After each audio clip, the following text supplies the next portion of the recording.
The bard said somewhere something like this: "If you have tears, prepare to shed them now." Julius Caesar, I think. Anyway, I'm warning you that I shall probably not be able to deliver this eulogy without blubbing. There are a few attempts at humour. If you spot one, please feel free to laugh heartily.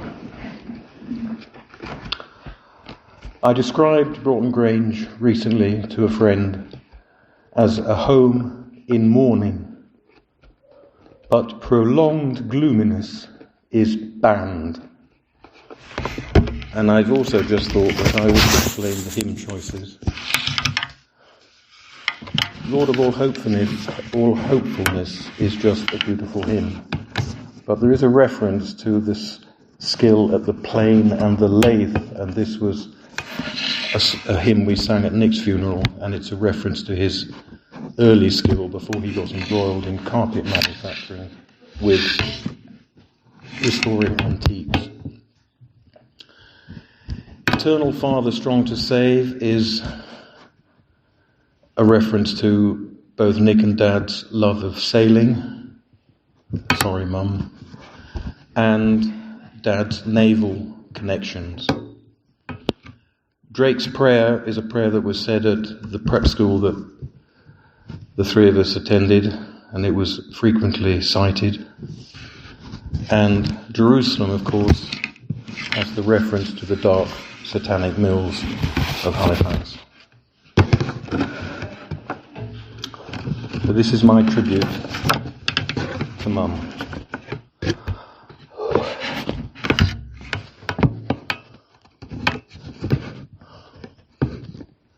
Two very beautiful and glamorous ladies were born in 1926. Marilyn Monroe and Mumbly.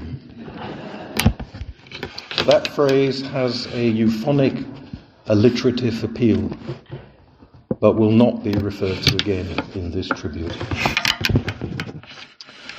Mum was born, to be exact, on the 27th of June 1926.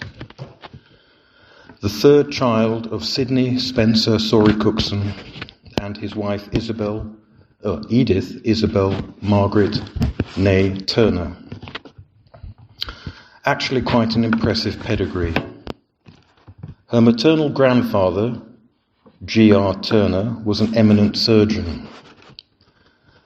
Whenever there was any kind of medical emergency at home, Mum would reassuringly assert, "Don't worry, I come from a long line of medical experts." By far, G.R.'s most significant achievement, however, was to produce with his wife a daughter, Edith. In about 1909, Edith is attending a jolly party in London, so the story goes. And an eligible young gentleman, a certain Sidney Spencer Saury Cookson, has been invited to a party in the same street. Fate decided that he should mistake the address, and he bounded up the wrong steps and unwittingly gate-crashed the party where Edith was holding court. She was the centre of attention. All her sycophantic admirers were gathered round. "Oh, Edith, you're so funny. You're so amusing." They were clearly losers. Sidney stepped in, and the rest is history. They were married in 1910.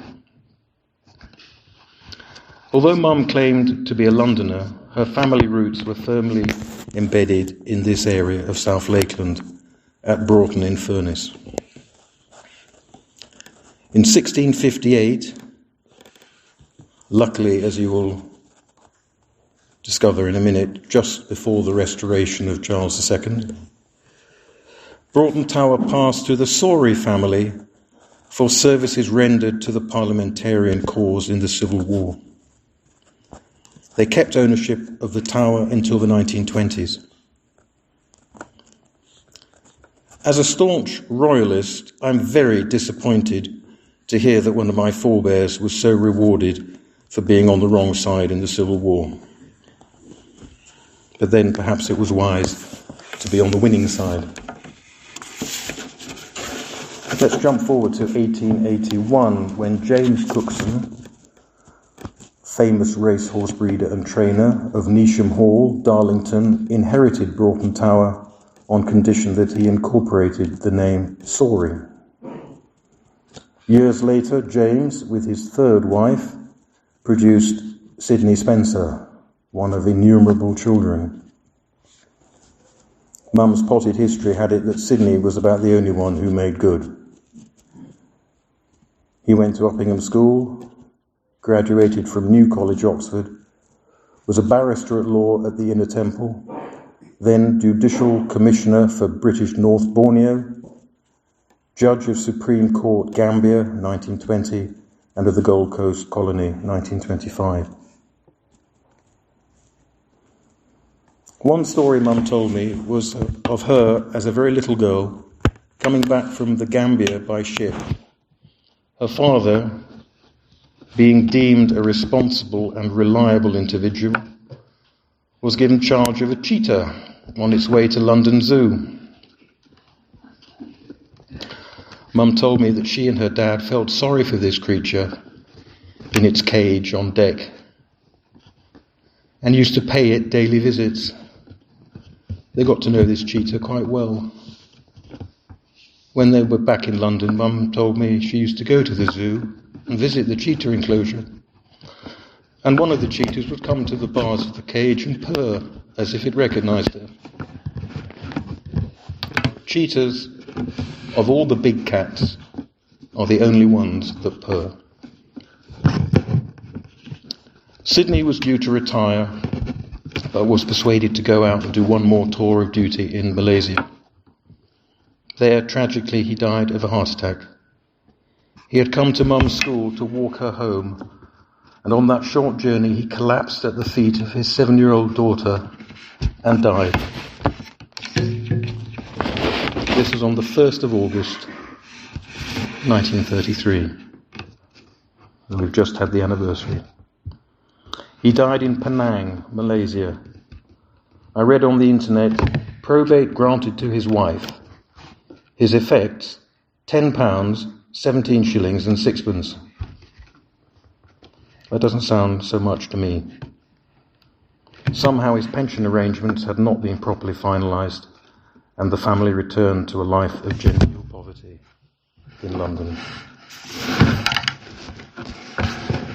Mum described to me walking almost daily from Lexham Gardens in London to a hotel owned by her aunt, where basically she and Mum got free meals. As a little girl, Mum told me that one of her aunts bought a pass so that she could go and skate at the Queen's Club. I love to imagine a pre-teenage Mumbly flitting across the ice, having a whale of a time.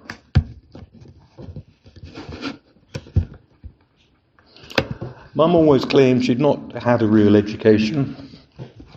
She attended Challoner School in London, a day school. An internet search comes up with nothing. It was obviously quite a fashionable school, run, I think, on Christian Science principles.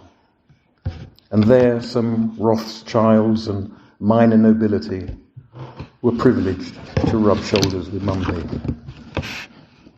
Mum always claimed that she should have gone on the stage. 2 of her school chums were daughters of a well-known matinee idol.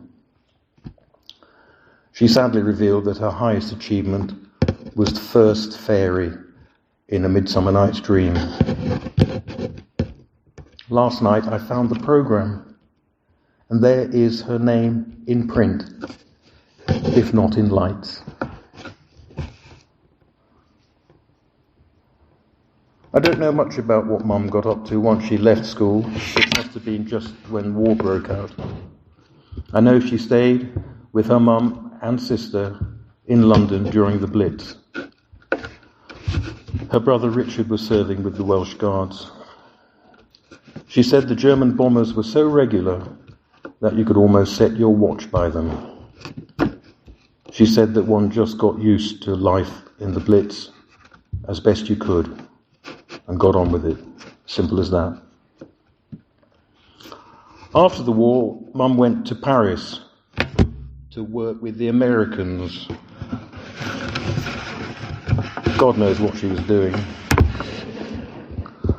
Whenever I asked, she would go very quiet and tell me to mind my own business.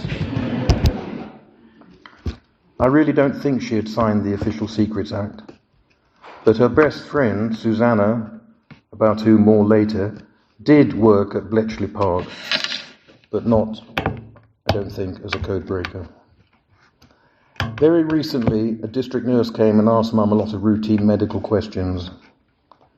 Do you smoke, or have you ever smoked? Oh yes, said Mum. My jaw dropped. But I've given up now. I had to explain that Mum had probably had about 3 cigarettes in Paris with the Americans about 70 years ago. I'm not entirely certain that that was her most daring adventure in that brief period of her life. At some point in the late 1940s, Mum escaped the clutches of the Yanks in Paris and returned relatively unscathed to London. There she met up with her best chum, Susanna, a childhood friend with whom, as a teenager, she had shared and tormented various hapless governesses in Suffolk. Susanna had arranged for Mum and her to hand out programmes for a charity concert at the Albert Hall, presumably in exchange for free entry. A friend of hers, Alistair McKeever, later my parents' best man, arranged to join them at the concert. And he brought along his friend. Jamie Stone, Susanna's son, and a lifelong family friend, claims to have seen one of my mum's letters to his mum, in which she, Rosie, revealed, no doubt double underline, that she'd been asked out on a date by the spotty one. Sorry, Dad. You have to realise that Dad was 3.5 years younger than Mum, so he was probably nearly still a teenager when he bravely asked her out. Anyway, his spots were either a figment of her imagination or they cleared up, as they were soon engaged. They married in August 1950. I refer you to the photograph in the order of service. Not a spot in sight. Probably while they were living in London, Mum had a job working in a typing pool for a publisher. She told me that she typed up the manuscripts from, among others, Rumour Godden. And as a married woman, she was given the racier manuscripts to type, even though she was only a matter of months older than the other girls. Typically, Mum could not remember which novels she had typed. When you touch type, you don't read or take in what you're typing, you just type. I'd like to think that Mum might have typed up Black Narcissus or The Green Gage Summer, but actually the publication dates don't fit. When Dad left the Navy and went into the family business in Halifax, Mum had to move north. This was way before the Clean Air Act, and the dark satanic mills were belching out fumes and creating smog all up the Calder Valley. I think Mum thought she'd woken up in hell. In the early years of Mum and Dad's marriage, they were obviously keen to start a family, but things did not work out for them at first. After various false starts and disappointments, my brother Nick was born in 1955. There then followed a period of more disappointment. Mum and Dad took an important decision to adopt. They clearly did not want Nick. to be an only child. The process was fairly well advanced, and then, lo and behold, for better or worse, I appeared on the scene. It was touch and go for a bit. I was about 2.5 months premature, spent my first few weeks or months in an incubator, had to have heart surgery at the age of 4. Anyway, I survived to tell the tale. The adoption papers were shelved. Just recently I asked Mum what was the happiest day of her life. She replied, my wedding day, or when Nick was born. She then added, unnecessarily I thought, not you, you were second. Thanks, Mum. So in the 1950s, Mum came to smog-ridden Halifax. To escape this hell, Mum and Dad rented a cottage on Cartmel Fell. So Foxfield became a family weekend retreat. In those days, the yacht club played a big part in our lives. We had a 4-berth cruiser called Taraqui, which we took out on the lake most weekends in the summer. Picnics and swimming. These were happy times. Since Mum died and wheels were set in motion, I have not liked the idea of her lying in cold storage, awaiting today's final step in her journey. But I'm bound to say that Anthony Clark, the undertaker, has been so professional, sensitive and considerate that my anxieties have disappeared. What has really made things bearable is knowing that Mum has been lying at rest on Carmel Fell, hardly a mile as the crow flies from Foxfield, where she had so much fun in her early married life. In 1968, Dad took the plunge and bought Broughton Grange. Broughton Tower was not on the market, and obviously would have been perhaps a bit pricey. Perhaps Broughton Grange was the next best thing. Actually, you might know, round here nearly all the houses have Broughton something. It's a post-person's nightmare. We keep getting somebody else's mail. Life at Broughton Grange must have been a bit strange. Mum was on her own all through the week, as Dad was working in Halifax or Kidderminster. But Mum filled her time by doing Meals on Wheels, working in a gift shop in Cartmel, and then at Fellfoot. She volunteered at Borebank, taking round the coffee. In later years, she observed that she was probably older than many of the residents she was serving. Mum got involved with the WI, so perhaps she'll be joining in when we sing Jerusalem. She had a horse for a short time, which was stabled in Crosthwaite. She once rode it across country for a visit to Broughton Grange. Tinker was the horse's name. He stood about in our orchard munching grass. But when we put him in one of the stables, he nearly kicked the door off its hinges. He was called Tinker, but Dad called him Stinker, because on the few occasions Dad tried to ride him, Tinker refused to budge. Not 1 inch. In the late 1970s, Mum was told by Dad that he was being sent to South Africa to sort out some crisis in the carpet world. Just prior to departure, like the Friday before the Monday flight, he announced that it was not going to be South Africa but Australia.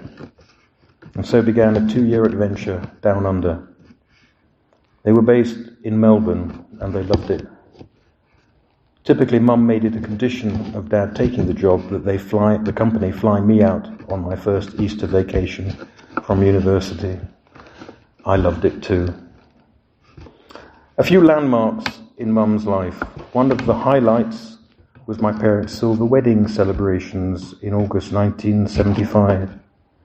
Numerous friends came from far and wide to join the festivities. I remember that the catering was done by the steward from the yacht club. I think his name was Wesley. He turned up with some young helpers and laid out all the food in the dining room, all carefully covered in cling film to keep the freshness in. The guests, meanwhile, busied themselves with some serious conversation and drinking in the sitting room. When it was time to eat, Mum announced that people could make their way to the dining room. As they approached, Wesley could be heard, loud and clear, issuing instructions to the young ladies waiting on. "Right, girls, get those tops off."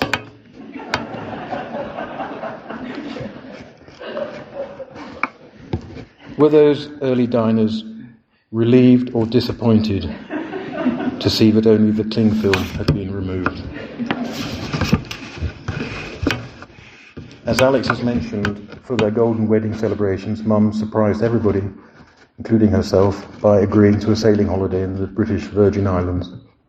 This was a brave thing for her to do, and she did not really like sailing very much. Although we were forced to abandon the sailing for the last few days because of the hurricane, luckily there were no major mishaps. What was Mum like as a person? She was practical and sensible and not afraid to get her hands dirty. When she and Dad moved back to Halifax to run a small carpet business, Mum became, as Alex has told us, a mill girl for a couple of years. She stood in front of the winding machine, perfected the weaver's knot, and wound the cheap, short waist yarns onto full cones of yarn which could be profitably made into a carpet. Not stimulating work.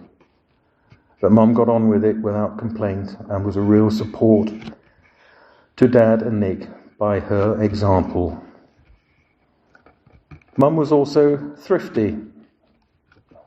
One or two of you may have heard of the pamphlet, very popular in Victorian times, by one Samuel Smiles, published in 1892, entitled Thrift.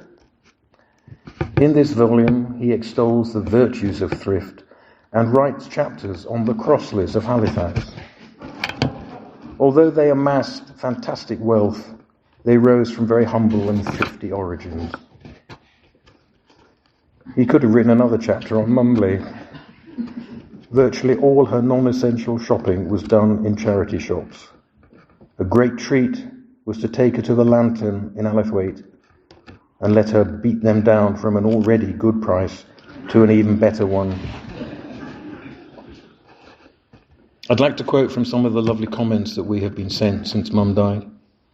I'll spare your blushes and won't mention names. First one. I remember, aged about 14, turning up to a drinks party. Rosie immediately asked us if we could help. Then when we got into the kitchen, she revealed she put aside special plates just for us. I'm sure I'll never look at Pringles or sherry without thinking of Mumley. She made me feel incredibly valued and cared for. Such a wonderful, almost grandmother. 2. She really did become like a third grandmother to us. We were very lucky to have someone who was there and was groovy. She bought me a cross for my confirmation, and she was groovy. Just a very special person, and we were lucky to have had that. I should explain that her grooviness was another one of Mum's nicknames. Jamie Stone. Oh, whoops, I've named you. Susanna's son. You remember Susanna? Just in case you've forgotten or not been following. She was this is Jamie. She was one of the closest and longest serving friends of my mum. As I say, she was a good influence, because to me she had a deep sense of right and wrong.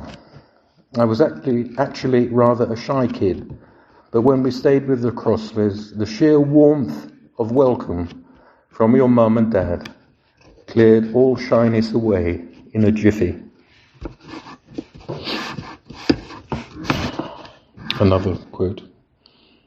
I loved her maternal side, and will always remember that when I stayed with you, I sometimes would go upstairs to bed and find that she had quietly been up and switched on my electric blanket. No one else apart from my mother ever did that. Another comment on Mum as the perfect hostess. flowers and carefully chosen books for the bedside table in the guest room. Another memory, she was such a sparky lady, a real life enhancer and great fun to chat to. Mum and Dad's other great friends over the years were the Potters, nearby neighbours in Halifax all that time ago. Anthony, their oldest son, commented, "I remember being somewhat jealous of Nick, having such a glamorous mother in a splendid fur coat." End quote. That was Mum, but she wasn't all fur coat, and the knicker drawer was well stocked. Probably from Marks and Spencer's. Actually, probably from a charity shop. I would like to conclude by thanking Mumbly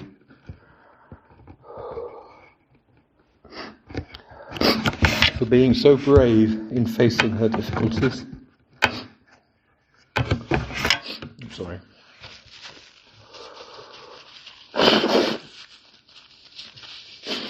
I didn't bring a proper handkerchief either. Schoolboy error. For being so brave in facing her difficulties. To witness your father's sudden death at the age of 7.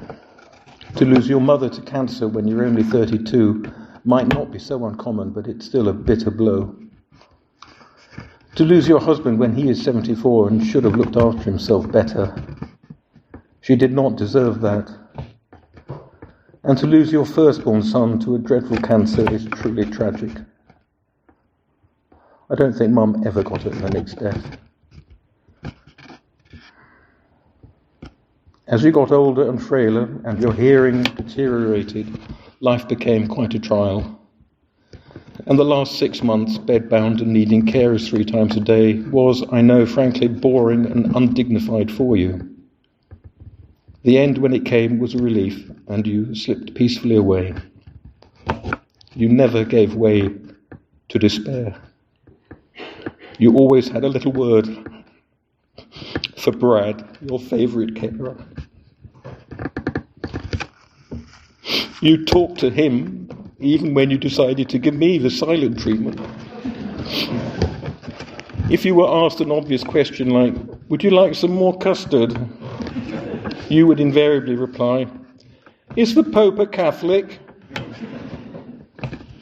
And I was usually greeted with, "Oh, Ben, Ben, by, with, or from a Ben," as if you were declining a Latin noun.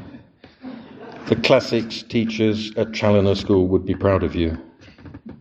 If not that, then my appearance would be acknowledged with a thing of beauty is a joy forever. But I'm sure that was said with a touch of irony. You made it to 95. That, in anybody's book, is a good innings. I know you loved your mother dearly, had a very special relationship with her. You clearly enjoyed Paris with the Americans. You did all right when you married Dad. I can remember you telling me that quite soon before he died that he turned to you and said, "You know, I'm still in love with you. Not I love you, but I'm still in love with you." And I remember thinking, that is fantastic. You enjoyed worldwide travel with him. You had a lovely home with one of the better croquet lawns in the neighbourhood. You so enjoyed our annual North-South tournament. You had, dare I say it, 2 fine sons, a charming and beautiful daughter-in-law. Only one, sorry, I've let you down there. 2 devoted grandchildren. Fairly sure I've let you down there too. And you even got to dangle your first great-grandchild on your knee.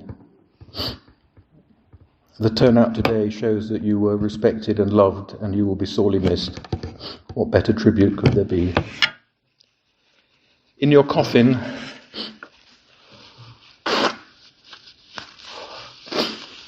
I placed a tattered copy of Harry Potter, the one falling to pieces, which you read over and over again, just because it was familiar and comforting. You did not seem to mind that the pages were all in the wrong order. Also, a copy of the most recent Saturday Telegraph pub quiz. But I did snip off the answers to stop you cheating. And a copy of the Saturday Prize crossword. I slipped these into your copy of Chambers' Thesaurus, another book falling to pieces through overuse. I put them like a bookmark at the page which said mum. The first meaning for that word which I noticed was to be silent, and that you are now, silent and at peace. You are going to join your beloved Jonathan to the rest of us, and Nick. I'm sorry for when I fell short. I know for sure that whatever good there is in me comes from Dad and you. God bless you. Rest in peace.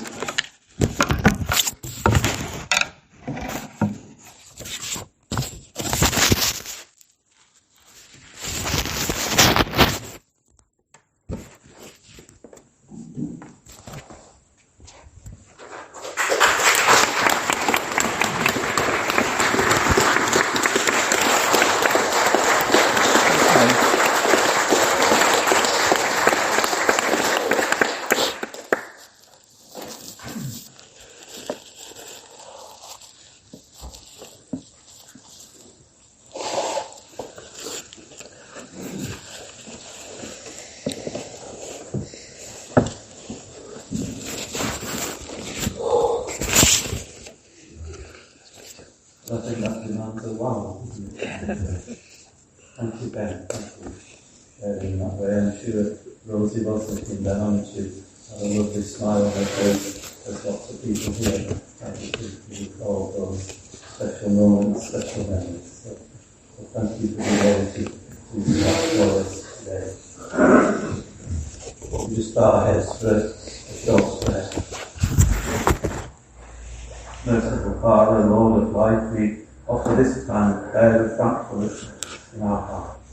And us all the time shared with Rosie, from all that was learned from her, from all the good seen in her, for the love and friendship received from her, and for the certainty that falling asleep to any earthly restrictions or discomfort, she is woken to the joy and freedom of your heaven, and is at peace in your presence. Amen. Amen. Just to bring all our prayers into one, please join me in saying the way that Jesus said. Our Father, who art in heaven, hallowed be thy name. Thy kingdom come, thy will be done, on earth as it is in heaven. Give us this day our daily bread, and forgive us our trespasses, as we forgive those who trespass against us. And lead us not into temptation, but deliver us from evil. For thine is the kingdom, the power, and the glory, ever and ever. Amen.